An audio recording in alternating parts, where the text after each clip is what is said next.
Quick one. So first one is MDB. This was a trade that we took earlier this month. We bought up to this 520, and it was just a very kind of an easy swing trade. We just kind of trailed versus low a day, and we took the 40-ish points from it. And as it came back in, this was just one I was keeping an eye on. I bought up on it on Friday. But this was one, even today, one of the members got in, and it just, this like little doji, this little bounce, my original stop was verse 480. I can give it verse kind of 500, but it's only going, 10 points in my favor in a $500 name. And there's just one that it's like, let me just take the money back and just wait and move on to, wait for something more substantial than just kind of this little kind of shot I'm taking. So nothing really crazy there. The one loser that was a little annoying was this ANIP.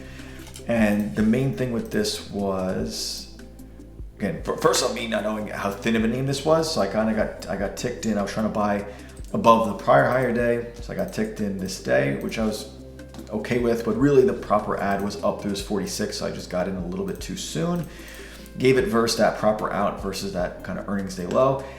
And it looked good for the next 3 days I was in. It looked fine. I had orders in to buy above 46. And then whatever day that was, I guess that was Wednesday, just bearish engulfing, just, pushed me out. And nothing, could I have had a stop below that, low a day and broke even? Maybe. But given how wide this name was, there was like a 50-cent spread in this name, intraday, that it'd be very hard to have that tight of a stop, where in a name like Aflac, you can have that stop to the penny and it's going to work because it's just a very thick name, where this ANIP was so wide that you could just randomly get ticked out, just by the spread in this name. So I had to give it the proper room, and this was just a trade. I probably lost maybe 4% in it. But this is still one again, up to 46. I would probably still take it again. Just, that was my main mistake for last week.